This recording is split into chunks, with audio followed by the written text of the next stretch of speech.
when you realize that what you think and how you feel and what manifests always match, and now you are deliberately thinking and therefore deliberately causing a feeling, and then you are deliberately witnessing the outcome, you get better and better at projecting your thoughts or presenting your thoughts in a way to get an outcome that you expect. You just get better and better at it.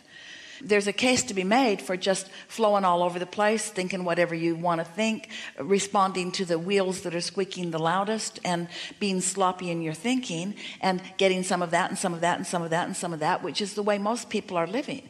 Most people are offering their vibration in response to what they're observing, and they're observing a wide variety of things, and so they are offering a wide variety of vibrations, and so they are getting a wide variety of results, but they feel no control in it.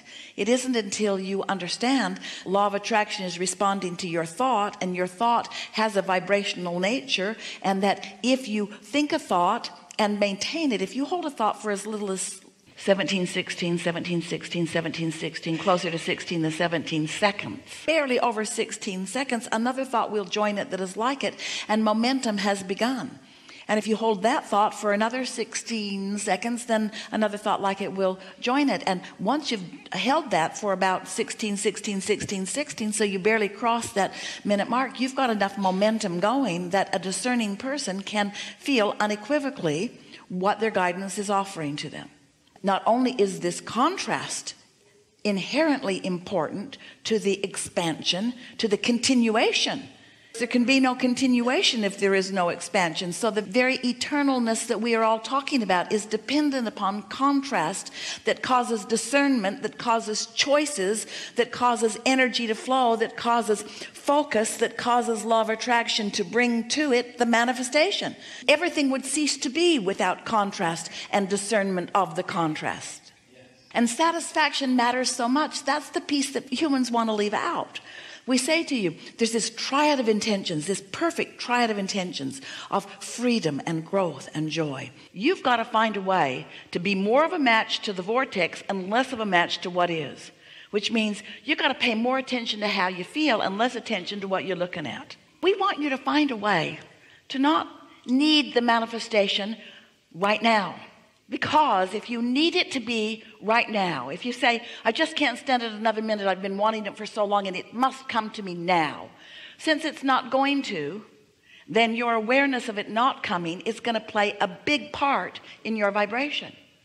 Now you can reach the place, many of you already are, where you have such knowing, such faith and trust in the existence of this vibrational reality, that you're satisfied knowing that it exists.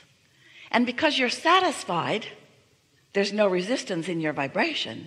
And now these vibrations begin turning to thoughts, and boy, are those thoughts satisfying. And as it gathers momentum, a thought will turn to another thought, will turn to another thought, will turn to another thought, until your next manifestation will be an impulse. An impulse. You won't be able to stop yourself. So as these thoughts are turning to things, your ability to perceive them gets more and more and more and more and more and more and more. And what we really want you to hear from this conversation is the deliciousness of this thought turning to thing, and you're satisfied. And then law of attraction brings more, and you're more satisfied. And then law of attraction brings more. Now it still hasn't manifested. Hear what we mean? It still hasn't manifested, but because you're getting ready to be ready to be ready to be ready to be ready, you're satisfied all along the way. And friends, we want you to understand that this really is what living happily ever after means. Don't need it to have manifested in order to be satisfied.